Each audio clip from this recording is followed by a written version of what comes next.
जय हिंद, जय भारत। आप सभी का एक बार फिर से हार्दिक स्वागत है, अभिनंदन है। आज की जो अपनी क्लास रहेगी उस क्लास में अपन संविधान का तीसरा महत्वपूर्ण टॉपिक करने वाले हैं। पहली दो क्लासों में अपने संविधान से रिलेटेड दो टॉपिक किए थे, जिसमें एक अपने पढ़ा संविधान का सामान्य परिचय और दूसरी क्लास में अपने पढ़ा था संविधान की प्रमुख अनुसूची।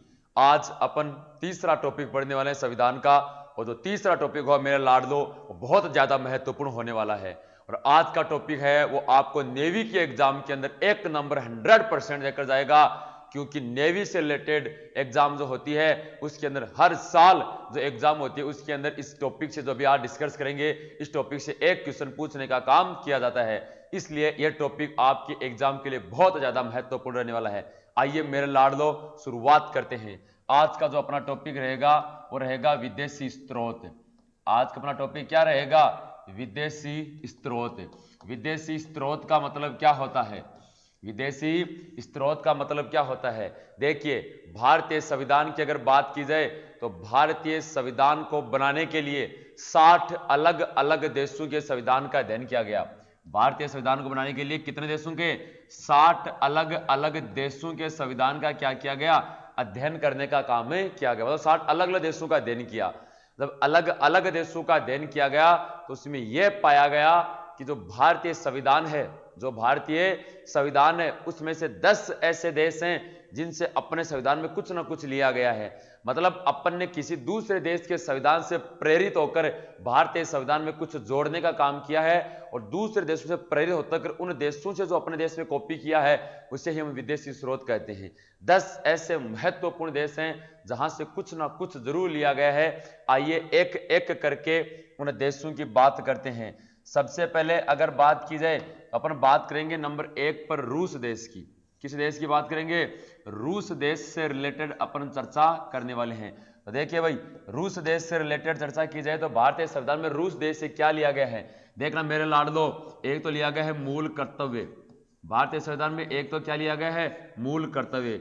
अगर आपके पेपर में पूछ लिया जाए कि भारतीय संविधान में मूल कर्तव्य कौन से देश से लिए गए हैं, तो भारतीय संविधान में मूल कर्तव्य कौन से देश से लिए गए हैं? रूस देश से लेने का काम किया गया है। अब मूल कर्तव्य क्या होते हैं? देश के आम नागरिक होने के नाते ये अपना दायित्व है कि कुछ ऐसे कर्तव्य जिसका अपन पालन करें। देश के आम नागरिक होने के नाते अपने कुछ ऐसे दायित्व हैं जिसके नाते अपन देश के नियमों का या इन कर्तव्यों का पालन करें, उन्हें ही मूल कर्तव्यों के नाम से जाना जाता है। आज के दिन भारतीय संविधान में 11 मूल कर्तव्यों का उल्लेख किया गया है। इन 11 मूल कर्तव्यों की अगर बात की जाए, इसमें से मैं आपको 2-3 जानकारी दे देता हूं, बाकी अपन आगे पढ़ेंगे। इसमें यह लिखा गया है कि भारतीय संविधान में मूल कर्तव्य में पहला मूल कर्तव्य है कि देश के राष्ट्रगान, राष्ट्रगीत, राष्ट्रध्वज का क्या करें? मान करें, सम्मान करें, है ना। ये अपना दायित्व है देश का आम नागरिक होने के नाते। इसमें दूसरा यह लिखा गया है कि देश के लिए जो शहीद हो गए बॉर्डर पर रहकर, ये जो आज देश पर खड़े हैं अपनी सीमा पर अपनी रक्षा के लिए और लगातार दिन दिन शहीद हो रहे हैं, उनका मान करें, उनका सम्मान करें, उनको दिल में क्या करें? बसाए रखें। इसमें एक बात यह भी लिखी गई है मूल कर्तव्यों में कि देश की जो महिलाएं हैं उनका क्या करें? मान करें, उनका क्या करें? सम्मान करें। यह भी अपना दायित्व बनता है। तो ऐसे कुछ 11 अलग अलग प्रावधान किए गए हैं जिसे अपन किसके जो कौन से देश से कॉपी किए गए हैं? रूस देश से लेने का कार्य किया गया है। इसके अलावा बात की जाए तो पंचवर्षीय योजना। कौन सी योजना? पंचवर्षीय योजना। भारत सरकार के द्वारा जो हर प्रति 5 साल के बाद जो योजनाएं बनाई जाती हैं उन्हें पंचवर्षीय योजना के नाम से जाना जाता है, जिसके अंदर भारत सरकार अपना टारगेट तय करती है कि मैं आने वाले 5 सालों के अंदर किन किन क्षेत्रों के अंदर विकास करूंगा या कितना विकास करूंगा। उन योजनाओं को पंचवर्षीय योजना कहते हैं। जैसे आपके एग्जाम अभी 18 अप्रैल से है, तो आप अभी से योजना बना रखी है कि भाई मैं इस महीने में इतना इतना सिलेबस कवर कर लूंगा, इस महीने के अंदर इतना सिलेबस कवर कर लूंगा और लास्ट के 5-7 दिनों के अंदर मैं इसका पूरे का रिवीजन कर दूंगा। ये आपने स्ट्रेटजी बना रखी है। बस इसी स्ट्रेटजी को योजना पंचवर्षीय योजना कहते हैं। ये 5 साल की बनती है, आप अपने एग्जाम तक बना रहे हैं, ठीक है। इसके अलावा एक शब्द है भाई मेरे लाडलो, एक क्या है? शब्द। उस शब्द का नाम है न्याय शब्द। कौन सा शब्द है? न्याय शब्द। तो भारतीय संविधान के अंदर न्याय शब्द कौन से देश से लिया गया है? रूस देश से लेने का कार्य किया गया है। तो 3 शब्द लिए गए, मूल कर्तव्य, पंचवर्षीय योजना और क्या हो जाएगा? न्याय शब्द हो जाएगा। 3 देश रूस से लिए गए हैं। ठीक है, अब नंबर 2 पर देखिए। नंबर 2 की अगर बात की जाए तो भारतीय संविधान में हम बात करेंगे जर्मनी देश की। कौन देश की बात करेंगे? जर्मनी देश की बात करते हैं। भारतीय संविधान में जर्मनी देश से क्या लिया गया है? जर्मनी देश से लिया गया है आपातकालीन शक्तियां। क्या ली गई हैं? आपातकालीन शक्तियां, इमरजेंसी। तो भारतीय संविधान में आपातकालीन शक्तियां कौन से देश से ली गई हैं? तो आपातकालीन शक्तियां जर्मनी देश से ली गई हैं। कौन से देश से? जर्मनी देश से ली गई हैं। आपातकालीन शक्तियों की अगर बात की जाए तो आपातकालीन शक्तियां 3 प्रकार की होती हैं। आपातकालीन शक्तियां कितने प्रकार की होती हैं? 3 प्रकार की होती हैं। नंबर 1 की अगर बात की जाए तो होगा राष्ट्रीय आपातकाल। पहला कौन सा है? राष्ट्रीय आपातकाल, नेशनल इमरजेंसी। ठीक है। नंबर 2 पर आएगा राष्ट्रपति शासन। नंबर 2 पर क्या आएगा? राष्ट्रपति शासन। और नंबर 3 पर आएगा वित्तीय आपातकाल। नंबर 3 पर कौन सा आएगा? वित्तीय आपातकाल है। ठीक है, यह आपसे पूछा जा चुका है कि भारतीय संविधान में कितने प्रकार का आपातकाल लगाया जाता है। तो याद रखना मेरे लाडलो, 3 प्रकार का आपातकाल लगाया जाता है। नंबर 1 राष्ट्रीय आपातकाल, नंबर 2 राष्ट्रपति शासन और नंबर 3 वित्तीय आपातकाल लगाया जाता है। मैं राष्ट्रीय आपातकाल की अगर बात करूं, तो आर्टिकल 352, तो आर्टिकल 352 के तहत तो राष्ट्रीय आपातकाल लगाया जाएगा। आर्टिकल 356 के तहत राष्ट्रपति शासन लगाया जाएगा और आर्टिकल 360 के तहत कौन सा आपातकाल लगाया जाएगा? वित्तीय आपातकाल। कौन सा आपातकाल? वित्तीय। तो आर्टिकल 360 वित्तीय आपातकाल, आर्टिकल 356 राष्ट्रपति शासन और आर्टिकल 352 के तहत राष्ट्रीय आपातकाल लगाया जाता है। ये 3 अलग अलग प्रकार की इमरजेंसियां हैं जो भारतीय संविधान में कौन से देश से कॉपी की गई हैं? तो जर्मनी देश से लेने का काम किया गया है। मैं थोड़ी थोड़ी जानकारी दे देता हूं, बाकी विस्तार पूर्वक जब अब राष्ट्रपति पढ़ाया जाएगा उसमें बताऊंगा। देखिए, अगर सामान्य तौर पर बात की जाए कि वित्तीय आपातकाल क्या होता है, जब मेरे लाडलो देश में पैसों की कमी हो, देश में किसकी कमी आ जाए? धन की कमी आ जाए। ऐसी कंडीशन के अंदर जब देश की स्थिति संकटमय हो, देश की स्थिति क्या हो? संकटमय हो, देश में पैसों की कमी आ जाए, तो ऐसी स्थिति के अंदर देश में इमरजेंसी लगाई जाती है। और जो इमरजेंसी लगाई जाती है उसे कौन सा आपातकाल कहते हैं? वित्तीय आपातकाल के नाम से जाना जाता है। आज तक वित्तीय आपातकाल देश में एक बार भी नहीं लगा है, अर्थात 0। प्रश्न पूछ लिया जाए कि वर्तमान समय तक कितने बार देश में वित्तीय आपातकाल लगाया जा चुका है, तो वित्तीय आपातकाल कितने बार लगाया है? 0 बार लगाया जा चुका है। यह याद रखना है। एक होता है राष्ट्रपति शासन। यह क्या होता है? जब किसी राज्य का संवैधानिक तंत्र विफल हो जाए, जब किसी राज्य का संवैधानिक तंत्र विफल हो जाए तो ऐसी स्थिति के अंदर उस देश में राष्ट्रपति शासन लगाया जाता है। कहने का मतलब क्या है? कहने का मतलब है कि जब किसी भी राज्य का कोई मुख्यमंत्री नहीं होता है तो ऐसी स्थिति के अंदर जब तक नया मुख्यमंत्री नहीं बनता है तो उस राज्य का पूरा जो काम है वो राज्यपाल क्या करेगा? संभालने का काम करता है। और राज्यपाल संभालेगा, वहां पर उस समय वहां जहां शासन लगाया जाएगा उसे क्या कहते हैं? राष्ट्रपति शासन कहते हैं। ये सबसे पहले पंजाब राज्य में लगाया गया था। ये अलग अलग राज्यों में अलग अलग बार लगाया जा चुका है। सबसे ज्यादा उत्तर प्रदेश और मणिपुर राज्य में 10-10 बार लगाया जा चुका है। अब आता है नंबर 3 पर राष्ट्रपति शासन। राष्ट्रपति शासन क्या हो गया? अब आता है नंबर 1 वाला राष्ट्रीय आपातकाल। ये क्या होता है? ये 3 कारण है। जब युद्ध हो जाए, जब अचानक बाहर से कोई आक्रमण कर दे या देश में लड़ाई झगड़े हो जाए, जब युद्ध हो जाए, जैसे मान लो भारत पाकिस्तान का युद्ध हो गया, बाह्य आक्रमण करने वाला कोई दूसरा देश अपने पर अटैक कर दे, जैसे मान लो चाइना अपने पर अटैक कर दे, तीसरा देश में जब लड़ाई झगड़े हो जाए उसके कारण अगर देश की सुरक्षा खतरे में आती है तो ऐसी स्थिति के अंदर देश में नेशनल इमरजेंसी लगाई जाती है। आज तक 3 बार लगा दी। 3 बार कब कब लगाई? 1962 भारत चीन युद्ध, 1971 भारत पाक युद्ध, एक 1975 देश में दंगे हो गए थे, आंतरिक अशांति हुई थी। इस 3 कारणों के कारण आज देश में नेशनल इमरजेंसी लगाई गई है। क्यों लगाई जाती है मैंने बता दिया। कब कब लगी, कितनी बार लगी, इसके अलावा कौन सा टाइम था, उसमें राष्ट्रपति कौन था, प्रधानमंत्री कौन था, ये डिस्कस आगे करेंगे। लेकिन आपके एग्जाम में कई बार प्रश्न आ चुका है कि नेशनल इमरजेंसी कौन से देश से ली गई है? जर्मनी से। कितने प्रकार की होती है वो याद रखना है, और कौन कौन से आर्टिकल के तहत है ये भी आपको याद रखना है मेरे लाडो, बहुत ज्यादा महत्वपूर्ण रखती है। ठीक है, बढ़ते हैं आगे की ओर। अगला नंबर 3 जो देश आएगा वो आएगा दक्षिण अफ्रीका। कौन सा देश आएगा? दक्षिण अफ्रीका देश आएगा।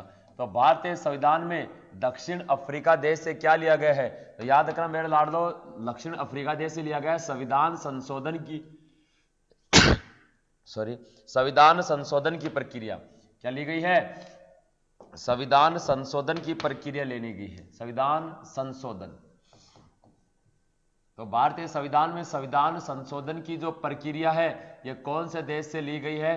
तो संविधान संशोधन की प्रक्रिया भारतीय संविधान में दक्षिण अफ्रीका देश से ली गई है। कौन से देश से ली गई है? दक्षिण अफ्रीका देश से ली गई है। मतलब मैंने आपको एक लाइन लिखाई थी पहली क्लास में, क्या बताया था? संविधान की जो पहली क्लास थी मैंने ये कहा था कि अगर आपको भारतीय संविधान में कुछ संशोधन करना है, यदि आपको भारतीय संविधान में कुछ क्या करना है? संशोधन करना है या परिवर्तन करना है या कोई चेंज करना है या कोई ऐड करना है, तो ऐसी स्थिति में आपको क्या करना होगा? संविधान संशोधन करना होगा। और मेरे लाडलो, संविधान जो संशोधन है वह संसद के द्वारा किया जाता है। भारतीय संविधान के अंदर जो संविधान संशोधन है वो किसके द्वारा किया जाता है? वह संसद के द्वारा करने का काम किया जाता है। किसके द्वारा? संसद के। अब संसद के कितने सदन होते हैं? 2 सदन होते हैं। एक का नाम हो जाएगा लोकसभा, एक का नाम क्या हो जाएगा? लोकसभा, और दूसरे का नाम क्या हो जाएगा? राज्यसभा। ये 2 सदन हैं, इनके द्वारा ही अपने देश के अंदर संविधान संशोधन करने का काम किया जाता है। और यह प्रक्रिया भारतीय संविधान में कौन से देश से ली गई है? तो दक्षिण अफ्रीका देश से लेने का कार्य किया गया है। ठीक है, आगे देखो, आगे नंबर 4 पर अगर बात की जाए तो बात करते हैं फ्रांस। किस देश की बात करेंगे? फ्रांस। तो भारतीय संविधान में फ्रांस देश से क्या लिया गया है? भारतीय संविधान में फ्रांस देश से क्या लेने का काम किया गया? तो देखना भाई फ्रांस से क्या लिया गया है। फ्रांस देश की अगर बात की जाए तो देखिए फ्रांस से 3 शब्द लिए हैं। एक शब्द का नाम है समानता, ठीक है, समानता शब्द। एक शब्द है स्वतंत्रता शब्द। कौन सा शब्द? स्वतंत्रता। और एक शब्द है बंधुत्व। कौन सा शब्द? बंधुत्व है। समानता, स्वतंत्रता और बंधुत्व है, ये 3 शब्द हैं। ये भारतीय संविधान में कौन से देश से कॉपी किए गए हैं? ये फ्रांस देश से लिए गए। कहां से लिए गए हैं? फ्रांस देश से लिए गए हैं। क्या होती है समानता? पहला शब्द समानता क्या होती है? बहुत सरल सा प्रश्न है भाई। देश के प्रत्येक व्यक्ति, चाहे अमीर हो, चाहे गरीब हो, चाहे हिंदू हो, चाहे मुस्लिम हो, चाहे किसी भी धर्म का क्यों ना हो, सबके साथ कैसा व्यवहार किया जाएगा? समानता का व्यवहार किया जाएगा। प्रत्येक व्यक्ति को बराबर की स्वतंत्रता दी गई। ऐसा नहीं है कि किसी को कम स्वतंत्रताएं हैं, किसी को ज्यादा स्वतंत्रता है। देश के प्रत्येक व्यक्ति को बराबर स्वतंत्रताएं दी गई है। यह भारत का संविधान कहता है। संविधान यह कहता है कि देश के अंदर भाईचारे रखना है, कोई जाति कोई धर्म के आधार पर किसी भी प्रकार का भेदभाव नहीं करना है। हमको गांधी जी के द्वारा बताए गए अहिंसा के मार्ग पर चलते हुए भाईचारे के मार्ग को अपनाना है। ये 3 बातें कौन से देश से ली गई हैं? फ्रांस देश से लेने का काम किया गया है। ठीक है, आगे देखिए, आगे अगर बात की जाए नंबर 5 पर, है ना, नंबर 5 देश की अगर बात की जाए तो देखना भाई अगला देश की बात करते हैं। अगला देश आएगा इसके बाद कनाडा। कौन सा देश आएगा? कनाडा। तो भारतीय संविधान में कनाडा देश से क्या लिया गया है? तो भारतीय संविधान में कनाडा देश की बात, एक तो राज्यपाल का पद। किसका पद? राज्यपाल का पद। तो भारतीय संविधान में राज्यपाल का पद है कौन से देश से लिया गया है? तो राज्यपाल का पद कनाडा देश से लिया गया है। देखो, जिस प्रकार देश का एक राष्ट्रपति होता है उसी प्रकार प्रत्येक राज्य का एक राज्यपाल होगा। क्या होगा? प्रत्येक राज्य का एक राज्यपाल होगा। यह भारतीय संविधान में प्रावधान लिया गया है कनाडा से।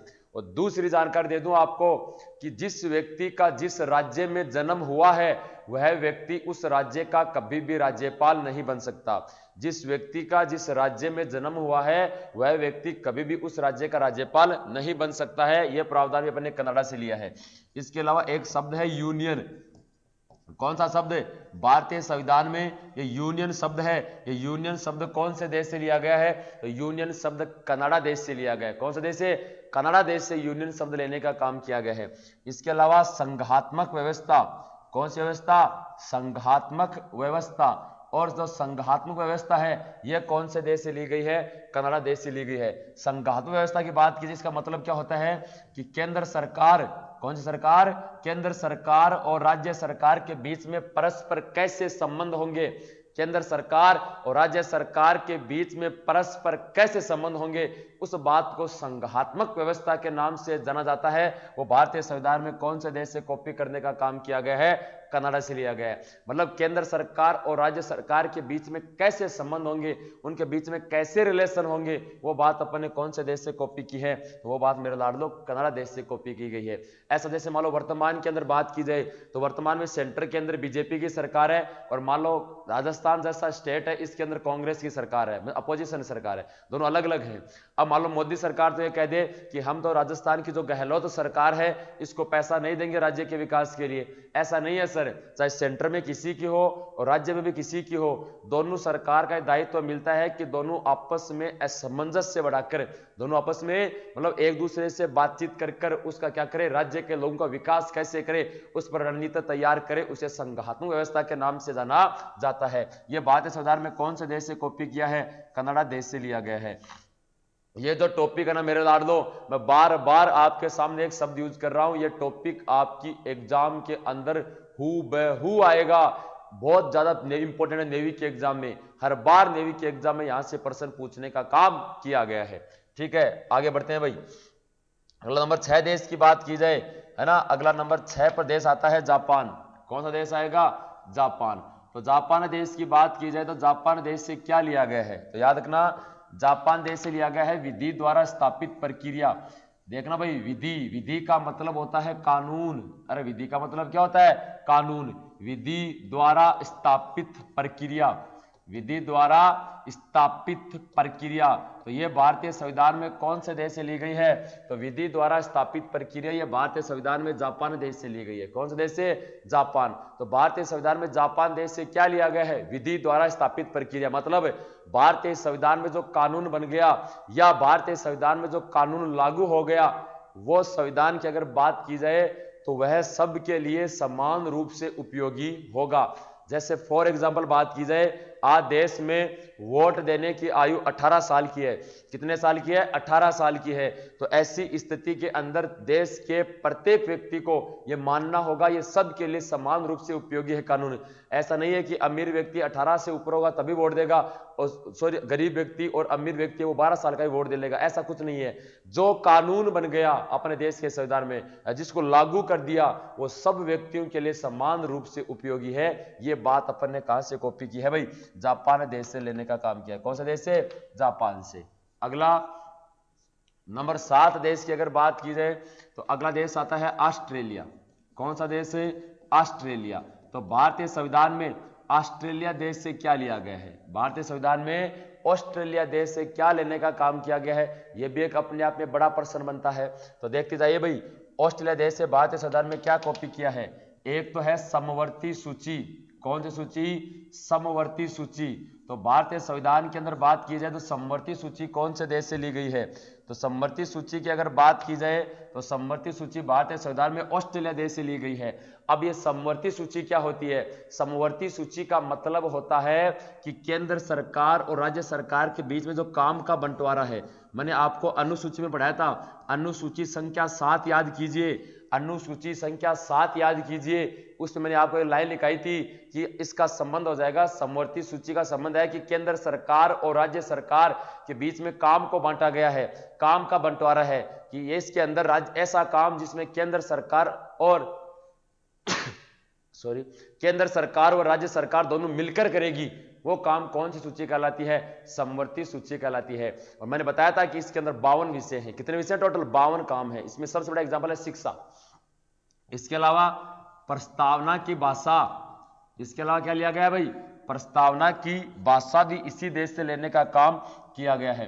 प्रस्तावना की भाषा का मतलब क्या हुआ, देखिए मेरे लाडलो, प्रस्तावना की भाषा का मतलब हुआ कि भारतीय संविधान के अंदर प्रारंभ में प्रस्तावना जोड़ी गई है, और प्रस्तावना का अर्थ होता है परिचय। प्रस्तावना का अर्थ क्या होता है, परिचय। जिस भी देश का संविधान लिखा हुआ है उस देश के संविधान की शुरुआत प्रस्तावना से होती है। आज भारत का संविधान लिखा हुआ है तो भारत के संविधान की शुरुआत कहां से होती है, प्रस्तावना से। प्रस्तावना का मतलब होता है परिचय। आप सभी ने 12वीं क्लास तक हिंदी विषय के अंदर निबंध लिखे हैं, और निबंध की शुरुआत आपने प्रस्तावना से की है। उसके अंदर आपने जिस पर निबंध लिखे हैं उस निबंध का आपने शॉर्ट में परिचय लिखा है। वैसे ही जितने भी देश हैं जिनका संविधान लिखा हुआ है उनका जो परिचय है वो शुरू में दिया जाता है। अपने देश का भी संविधान का परिचय शुरू में दिया गया है। प्रस्तावना जिसे प्रस्तावना के नाम से जानते हैं वो कौन से देश से कॉपी की अपन ने, ऑस्ट्रेलिया देश से लेने का काम किया गया है। ठीक है। Number 8 Ireland. किसकी बात करेंगे? आयरलैंड कि भारतीय संविधान में आयरलैंड देश से क्या लेने का काम किया गया है। आयरलैंड देश से अगर बात की जाए तो नीति निर्देशक तत्व है। क्या लिया गया भाई? नीति निर्देशक तत्व है। नीति क्या लिया गया भाई? नीति निर्देशक तत्व है। नीति निर्देशक तत्व है। तो भारतीय संविधान में नीति निर्देशक तत्व कौन से देश से लिए गए? ये 2018 2019 लगातार 2 साल भारतीय जो नेवी की एग्जाम है उस नेवी की एग्जाम में पूछा गया था कि नीति निर्देशक तत्व है भारतीय संविधान में किस देश से लिए गए हैं। तो भारतीय संविधान में जो नीति निर्देशक तत्व है ना मेरे लाडलो, वो कौन से देश से लिए गए हैं? आयरलैंड से। अब ये क्या होता है नीति निर्देशक तत्व? गौर से सुनना भाई। राज्य सरकार को दिए गए वह अधिकार, राज्य सरकार को दिए गए वह अधिकार जिसके माध्यम से राज्य की सरकार राज्य की जनता का विकास करती है उसे नीति निर्देशक तत्व कहते हैं। मतलब राज्य की सरकार को कुछ ऐसे अधिकार दिए गए जिसके माध्यम से राज्य की सरकार राज्य की जनता का विकास करती है, उन्हीं अधिकारों को नीति निर्देशक तत्व के नाम से जाना जाता है। किसके नाम जाते हैं? नीति निर्देशक तत्व के नाम से जाना जाता है। यह लाइन आपको याद रखनी है। और यह भारतीय संविधान में कौन से देश से लिया गया है? यह भारतीय संविधान में आयरलैंड देश से लिया गया है। क्या कौन से देश से? आयरलैंड देश से लेने का काम किया गया है। ठीक है, आगे बढ़ते हैं। इसके अलावा राष्ट्रपति के द्वारा, किसके द्वारा? राष्ट्रपति के द्वारा राज्यसभा में, राष्ट्रपति के द्वारा राज्यसभा में 12 सदस्य मनोनीत करने की प्रक्रिया, 12 सदस्य मनोनीत करने की प्रक्रिया, मनोनीत करने की प्रक्रिया। यह आया था इंडियन एयरफोर्स, यह आया था एयरफोर्स 2019 से।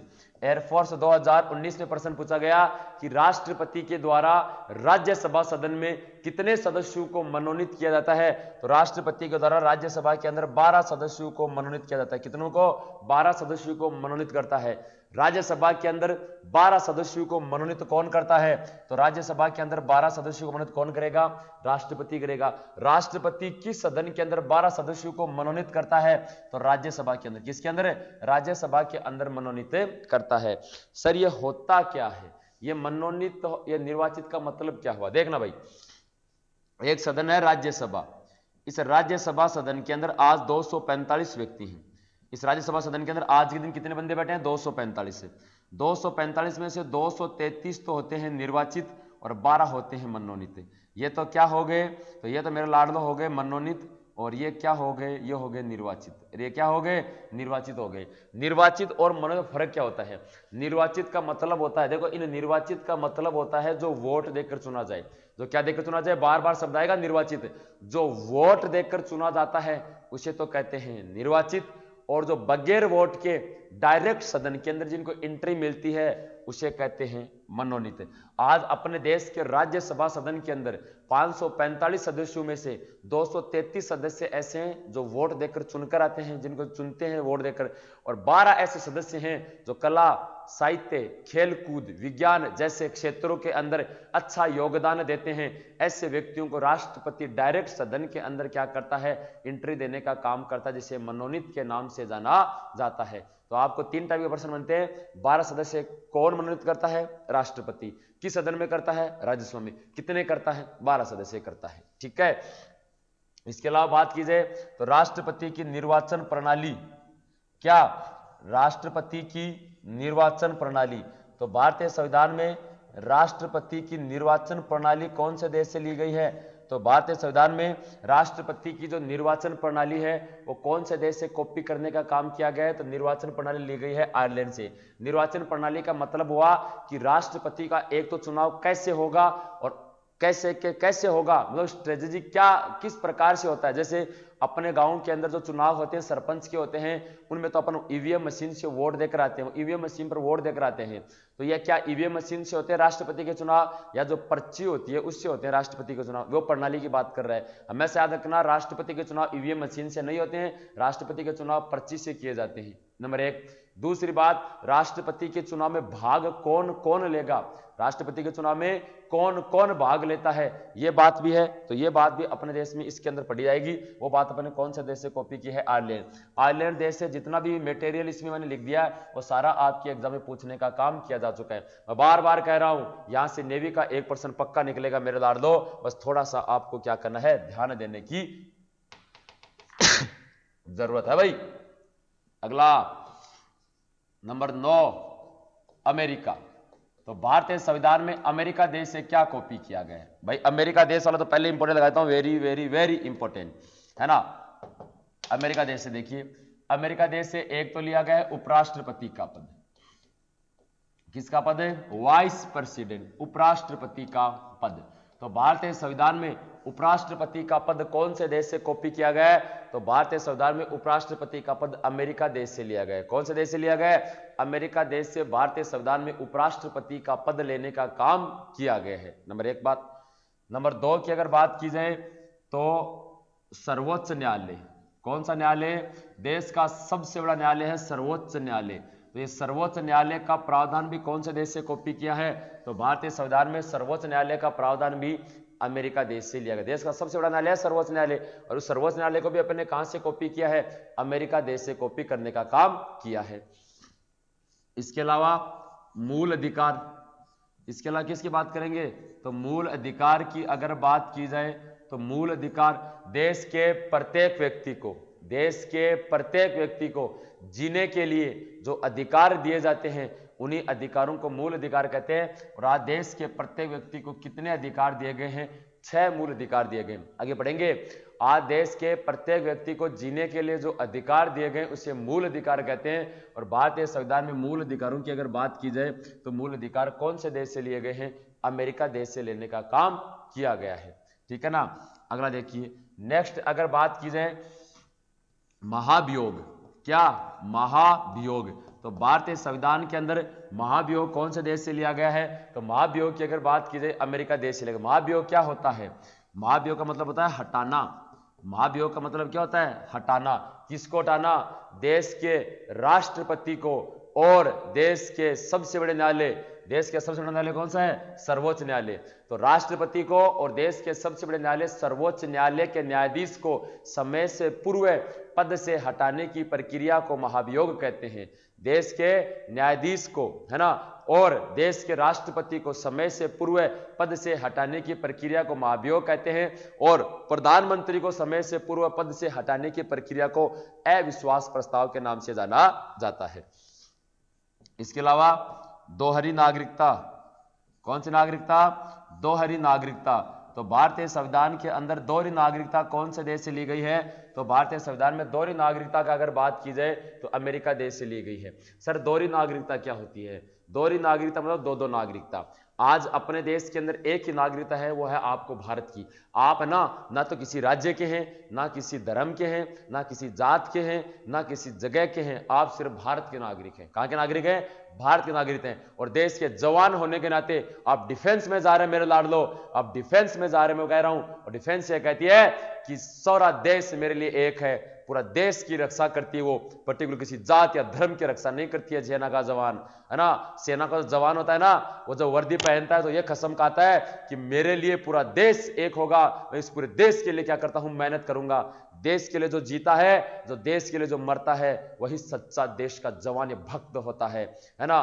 तो देश ये कहता है कि कोई किसी प्रकार की नागरिकता नहीं है, आपको सिर्फ एक ही नागरिकता है। वो कहां की नागरिकता है? भारत की नागरिकता। जबकि अमेरिका देश के अंदर, जैसे भारत के अंदर 28 राज्य हैं, वैसे अमेरिका देश के अंदर 50 राज्य हैं। अमेरिका देश में कितने राज्य हैं? 50 राज्य हैं। अब दोहरी नागरिकता क्या होती है? आप अमेरिका के नागरिक बनना चाहते हैं तो पहले तो आप अमेरिका देश की नागरिकता लो। किसकी नागरिकता लो? अमेरिका देश की नागरिकता लो। तो आपने कितनी नागरिकता ले ली? एक नागरिकता ले ली। अब देश की नागरिकता लेने के बाद अमेरिका देश के इन 50 राज्यों में से आप किस राज्य में रहना चाहते हैं, उस राज्य की नागरिकता और लो। उस राज्य की नागरिकता और लोगे तो एक नागरिकता और ले ली, तो पिला कितनी नागरिकता हो गई जी, 2 नागरिकता हो गई। मतलब आप तो एक तो देश की नागरिकता ले लिया आपने अमेरिका की, और एक राज्य की नागरिकता और ली, तो आपने दो नागरिकता ले ली। अपने देश में कोई राज्य की नागरिकता लेने की आवश्यकता नहीं है, अपने को तो सिर्फ देश की नागरिकता लेनी है, क्योंकि हम भारत देश के निवासी हैं, है ना। ये जब जम्मू कश्मीर के अंदर धारा 370 लगी हुई थी अपने देश में, क्या लगी हुई थी, जब धारा 370 लगी हुई थी तब अपने देश के अंदर जो दोहरी नागरिकता का प्रावधान था वो लिया था, क्योंकि जम्मू कश्मीर में जब धारा 370 लगी हुई थी तो एक आपको जम्मू कश्मीर की नागरिकता लेनी होती थी और एक आपको भारत की नागरिकता लेनी होती थी, बाकी सब राज्यों में एकल नागरिकता का प्रावधान था। ये जो मैंने लिखे हैं उपराष्ट्रपति, सर्वोच्च न्यायालय, मूल अधिकार, महाभियोग, दोहरी नागरिकता, ये सारे के सारे एग्जाम में आपके प्रश्न आ गए। मतलब ये सारे के सारे आपके एग्जाम के अंदर प्रश्न हूबहू आ चुके हैं। अगला है न्यायिक पुनरावलोकन। अगला है न्यायिक पुनरावलोकन। ये न्यायिक पुनरावलोकन क्या होता है? अगला है न्यायिक पुनरावलोकन। ये न्यायिक पुनरावलोकन क्या होता है? न्यायिक पुनरावलोकन का मतलब होता है न्यायालय के द्वारा दिए गए डिसीजन। मान लो सर्वोच्च न्यायालय कोई डिसीजन सुनाता है, उस डिसीजन के अंदर बाद में आगे जाकर परिवर्तन कर सकता है, उसी प्रक्रिया को क्या कहते हैं? न्यायिक पुनरावलोकन के नाम से जाना जाता है। मतलब ये सुप्रीम कोर्ट है, देश का सबसे बड़ा न्यायालय कौन सा है? सुप्रीम कोर्ट है। मान लो ये कोई व्यक्ति है, ये कोई क्या है? व्यक्ति है। इसको मान लो सुप्रीम कोर्ट ने उम्र कैद की सजा सुना दी। कौन सी कैद की?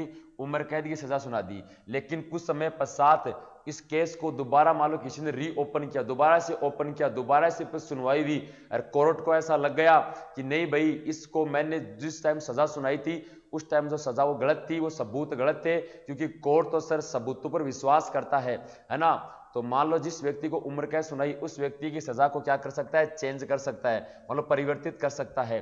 अर्थात कोर्ट के द्वारा अपने ही द्वारा दिए गए निर्णय के अंदर जब दोबारा से परिवर्तन कर देता है तो इसे न्यायिक पुनरावलोकन कहते हैं। यह अधिकार केवल और केवल किसको दिया गया है? सर्वोच्च न्यायालय को देने का काम किया गया है। यह प्रावधान कौन से देश से कॉपी किए गए हैं? अमेरिका देश से लेने का कार्य किया गया है। ठीक है, और अंतिम रूप में अपन लास्ट देश की बात करेंगे, और लास्ट नंबर 10 देश का नाम आएगा इंग्लैंड। कौन सा देश आएगा? इंग्लैंड देश की बात करते हैं कि भारतीय संविधान में इंग्लैंड देश से क्या लिया गया है। तो याद रखना मेरे लाडलो, इंग्लैंड देश की अगर बात की जाए, एक तो प्रधानमंत्री का पद। किसका पद है? प्रधानमंत्री का पद। तो भारतीय संविधान में प्रधानमंत्री का पद कौन से देश से कॉपी किया गया है?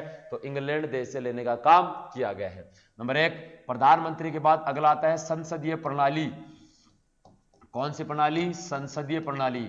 तो अपने देश के अंदर संसद का प्रावधान भी कौन से देश से कॉपी किया है? इंग्लैंड से। जैसे लोकसभा, राज्यसभा, संसदीय प्रणाली वहीं से ली है। इसके अलावा मंत्री परिषद का प्रावधान, इसके अलावा मंत्री परिषद का प्रावधान। मंत्री परिषद का मतलब क्या होता है? मंत्रियों का समूह है। मंत्री परिषद का अर्थ क्या होता है? मंत्रियों का समूह है। मंत्री कितने प्रकार के होते हैं जी? मंत्रियों का समूह मतलब मंत्री परिषद क्या होती है? गृह मंत्री, रक्षा मंत्री, वित्त मंत्री, स्वास्थ्य मंत्री, चिकित्सा मंत्री, शिक्षा मंत्री, रेल मंत्री, इन सारे मंत्रियों को एक साथ में मंत्री परिषद के नाम से जाना जाता है। इन सारे मंत्रियों को एक साथ में मंत्री परिषद के नाम से जाना जाता है मेरे लाडलो, ये भी आपको याद रखना है। ठीक है ना। इसके अलावा एकल नागरिकता। कौन सी नागरिकता? एकल नागरिकता। तो भारतीय संविधान में एकल नागरिकता की अगर बात की जाए तो वो भी अपन ने कौन से देश से कॉपी की है? तो एकल नागरिकता भारतीय संविधान में इंग्लैंड देश से लिखी। मैंने आपको बताया कि भारतीय संविधान के अंदर एक ही नागरिकता है प्रेजेंट के अंदर। वर्तमान में अपने भारत में एक ही नागरिकता का उल्लेख किया गया है, और वो नागरिकता कौन से देश से ली गई है? इंग्लैंड। कौन से देश से ली गई है? इंग्लैंड देश से लेने का काम किया गया। दोहरी नागरिकता का प्रावधान नहीं आज अपने देश में। भारत के सभी 28 राज्य, भारत के वर्तमान के अंदर सभी के सभी 28 राज्य और जो 8 केंद्र शासित प्रदेश हैं, इसके अंदर एकल नागरिकता का उल्लेख किया गया है। कौन सी नागरिकता का? एकल नागरिकता का उल्लेख करने का कार्य किया गया है। ठीक है। इसके अलावा अगर बात की जाए जिला कलेक्टर, किसका पद? जिला कलेक्टर। तो भारतीय संविधान में जिला कलेक्टर का जो पद है, वो जिला कलेक्टर का पद भी कौन से देश से कॉपी किया है? तो जिला कलेक्टर का पद भी इंग्लैंड देश से कॉपी करने का काम किया गया है। ये 10 ऐसे देश थे जहां से भारतीय संविधान में कुछ ना कुछ लेने का काम किया गया है। मैं आपको दोबारा से जानकर दे दूं, अगर इन 10 देशों में जो मैंने आपको लिखाए हैं वो अगर आप याद रखते हैं, नेवी में 100% एक नंबर ले जाएंगे। नेवी के अंदर 100% आप नंबर 1 लेकर चले जाएंगे, यह मेरा वादा है। आप उस एक नंबर को कभी नहीं छोड़ेंगे, उसको कैचअप कर लेंगे कि आजा एक नंबर, तुझे तो मैं नहीं जाने दूंगा, यह मेरा वादा है ना। इससे संबंधित जो भी क्वेश्चन है वो भी आपको करवाए जाएंगे भाई। इनसे संबंधित जितने भी क्वेश्चन हैं वो भी आपको करवाने का कार्य किया जाएगा, जिससे और ज्यादा आपका ये टॉपिक क्लियर हो जाएगा। इससे पीछे एग्जाम में आए हुए जो क्वेश्चन है उनकी पीडीएफ आपको मिलती रहेगी समय समय पर, जिससे आप और ज्यादा बेहतरीन कर सकते हैं, ठीक है ना। तो इन चीजों को आपको याद रखना, एक तो इंग्लैंड याद रखना था, इसके अलावा एक आपको अमेरिका देश के बारे, अमेरिका के तो जो मैंने जितने भी लिखे हैं ये सारे के सारे एग्जाम में पूछ लिए। इसके अलावा बात की जाए आयरलैंड, ऑस्ट्रेलिया और जापान का याद रखना है। इसके अलावा कनाडा, फ्रांस और दक्षिण अफ्रीका याद रखना है। इसके अलावा आपको जर्मनी और रूस के बारे में, किसके बारे में, जर्मनी और रूस के बारे में याद रखना है। यहां से 100% एक क्वेश्चन आएगा, और नेवी का तो मैं दोबारा से कह दूं 100% एक क्वेश्चन पर जाएगा। किसी भी परिस्थिति में क्वेश्चन गलत नहीं होना चाहिए मेरे लाडो। लगातार अपने दिमाग को स्थिर रखना है, बेहतरीन तैयारी करनी है।